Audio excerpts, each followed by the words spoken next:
Hello, Rune Scholar, wherever and whenever you are. I'm the modern erlaR, and today I would like to celebrate the historical erlaR. So let's discuss the various theories scholars have suggested to explain the use of the word erlaR. The word erlaR appears in 10, perhaps 11 inscriptions as of late 2024, all of which are Elder Futhark inscriptions from the 5th or the 6th centuries, recovered from Scandinavia or the southern Baltic. You can spell it either erilaR or, in 3 instances, perhaps erilaR, and scholars do not yet agree on whether the shift in spelling from an E to an I may represent either a geographical or a chronological variation. We just don't know yet.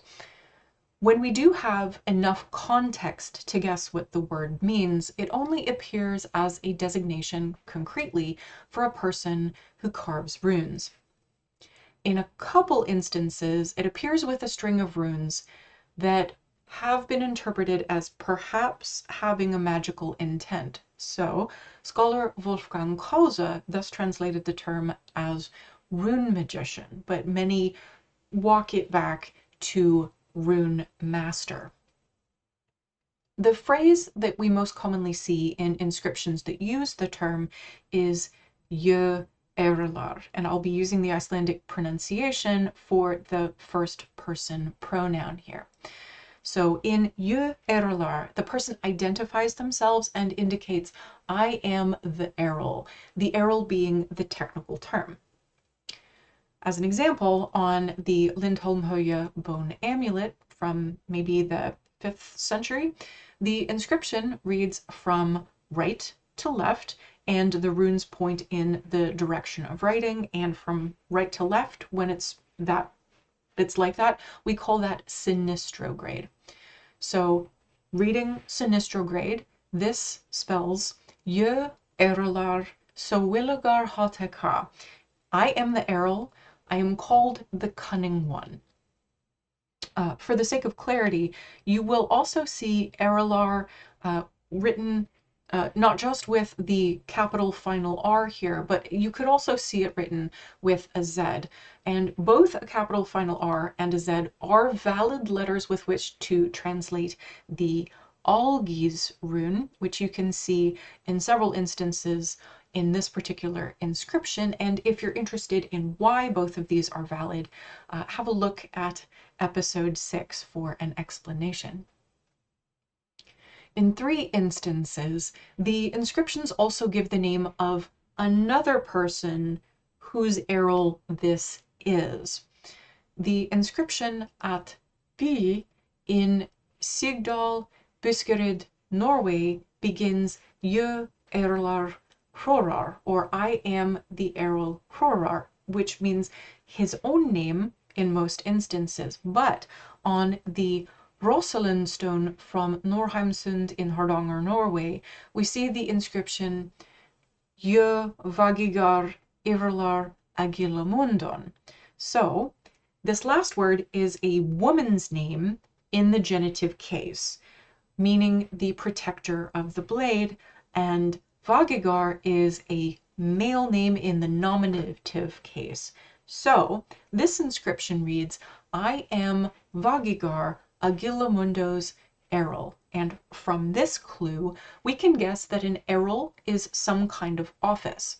And the possessive here may indicate that an eril is in service to someone else who was probably of high status.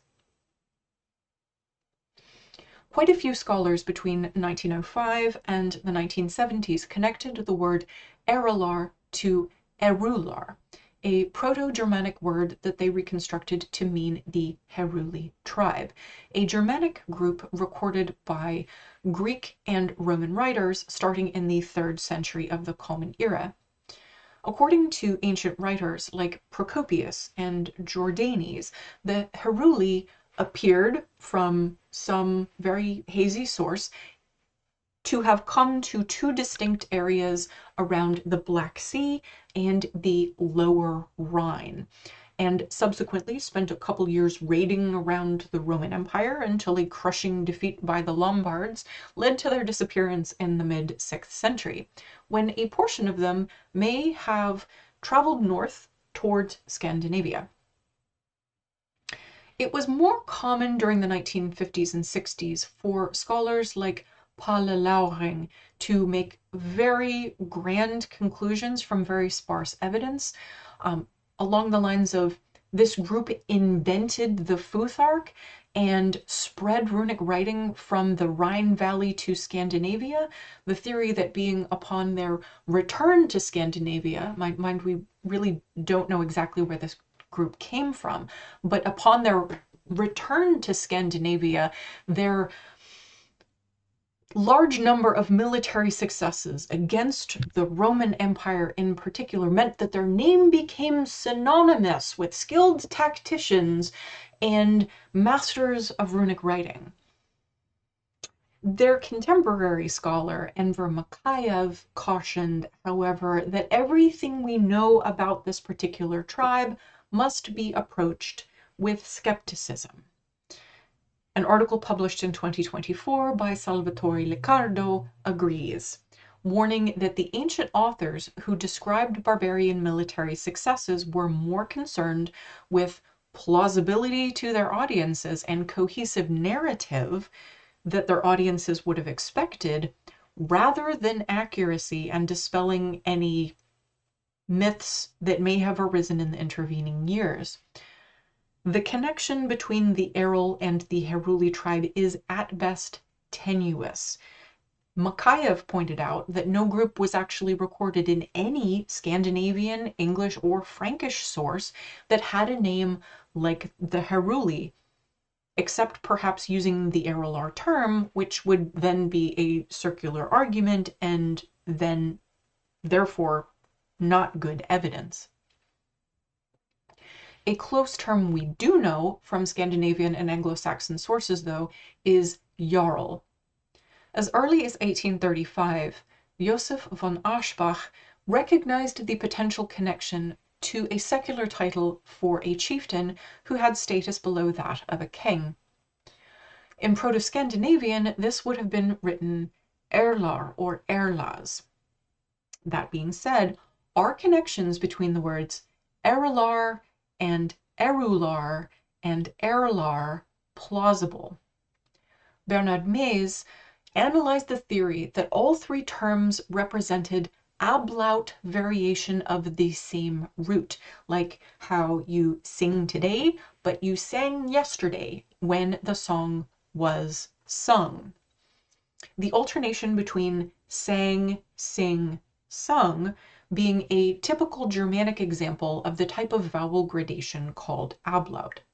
And Mees concluded through an extremely technical argument that it was likely that they originally all had the same meaning via an irregular O-stem Indo-European root word, and he suggested eril as the component, perhaps meaning great one or able one or proper one, indicating a lord. And many scholars agree that erlaR is probably a title like we see from Vagigar, the eril of Agilamundon. For you linguistics enthusiasts, Mees's argument is nicely detailed and well structured, so it's worth seeking out if you're also curious about the term erlaR, but it is an extremely technical line of reasoning. What can we learn about what kind of title the erlaR may have been?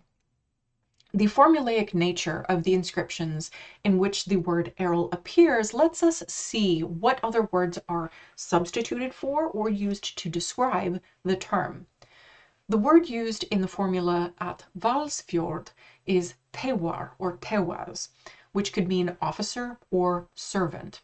At Nordhuglo it is gudia, and at Snoldelev it is tuller. Both of these are kind of perhaps priest, but more recent scholars tend to use ritual specialist to try to remove it from Christian connotation.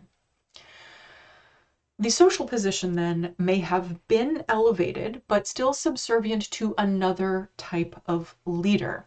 The guðir, or if you think of the Old Norse context, this would be akin to the gothi. This particular ritual specialist invoked deity through prayer and ritual. The tuller, or the tulls, was a different type of ritual specialist who served in the mead hall or the hof as a champion in poetry and verbal sparring, who may have had a function as a repository for lore and law. In the Verblungsnis inscription, the text reads "Je ErilaR vivelan," which could indicate either that the speaker is the eril of someone named Vivela, but at least Olaf Sundqvist, following the tradition of Wolfgang Krause, believed that vivelan may be a vivaz, another type of ritual specialist who dealt in consecration in particular. So there may be a cultic connection here, and the survival of this inscription about Uha, the eril of Ansugisil, on a spear shaft from Kragehul, has been suggested as evidence that the eril could have served in some kind of military function because it's on a spear shaft. The go go go bind runes here have also been suggested as having a potential magical connotation. And this is not the only inscription with a potential connection to ritual practice. The Lindholm Hoya amulet that I mentioned earlier, after the identification of the eril on this side, it's got a second side inscribed, and it's reproduced here without the curvature so that you can read it better. And in this particular set of runes, you can see a large number of repeated runes, but they don't spell any individual recognizable words. Wolfgang Krause felt that these pointed to a more ritual function for the runes and thereby for the erlaR. And we don't yet have a full understanding of the mechanics or the intent of this potential ritual technology that would have been associated with inscribing or painting the runes and making them from an idea in someone's head into something concrete.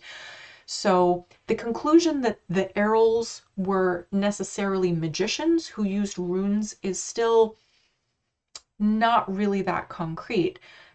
One very hotly contested inscription, however, may indicate a further cultic connection for the erlaR. The Strängnäs stone is a sandstone block bearing what looks like an Elder Futhark inscription, erlaR Ordiner. Poor documentation of the circumstances of its discovery when a stove was demolished at a house in Klostergatan in Strängnäs led to the stone being dismissed as inauthentic after its discovery in 1962. More recent scholarship on its runes and a laser analysis of the weathering on its surface indicates that maybe we shouldn't dismiss it out of hand as a forgery. While only 2 words of the original message survive, even relatively recently after its recovery, Otto Höfler felt that the right-to-left rune order and the right-to-left rune direction, as well as the spelling, all 3 of these were too authentic in his mind to have been a forgery. And Erik Noreen's significant and well-received interpretation of the erlaR inscription on the Gjersberg stone in Värmland was only published in 1918, that being the really first discussion of what an erlaR may have been that made it to a wider audience.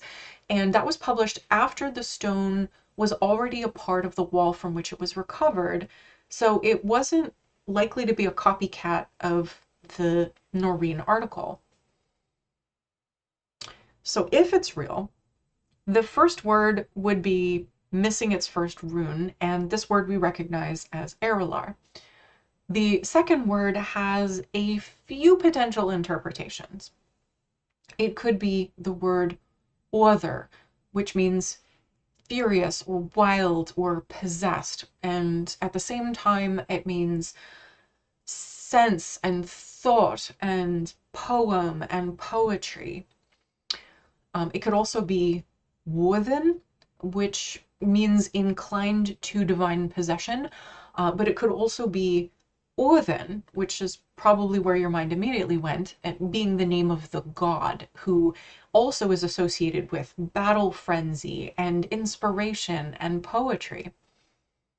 So, a possible interpretation of the two words of this text could be the eril who is divinely inspired, or perhaps divinely possessed, maybe indicating a shamanistic kind of function for at least this particular eril, as long as this inscription becomes more accepted by runologists as being authentic. So this would be the 11th of the corpus.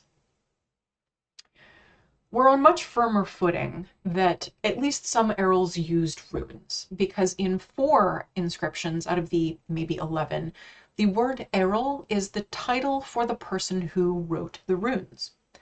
The first one is a stone that I just mentioned from Jarlsberg in Värmland in Sweden, which reads in part ErilaR Runor Varaitu, or I the eril carve the runes.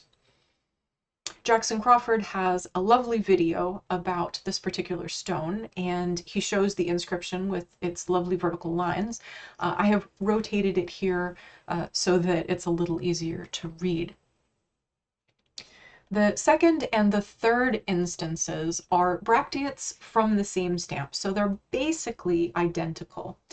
One was recovered from Väsby in Skåne in what's now southern Sweden, but during the Viking Age this was a part of Denmark. And the second one was recovered from slightly further north in Sweden in the province of Halland in a place called Esketorp. The inscription has the word erilaR and then also perhaps the word fehido. And it's likely that this is the word fehido, and this would indicate that the eril colored, a word that was also used on quite a few later runestones, indicating that the person painted the runes. The fourth instance, perhaps, of a rune user may be the Etelhem fibula with the cryptic Mick Merla Warta, which many scholars have interpreted to actually mean Ye erlaR Waratu. If you think of what the Elder Futhark looks like, the rune for the M sound and the rune for the E sound both have this outer shape here, but only the M sound fully crosses so that the lower lines extend to the stave.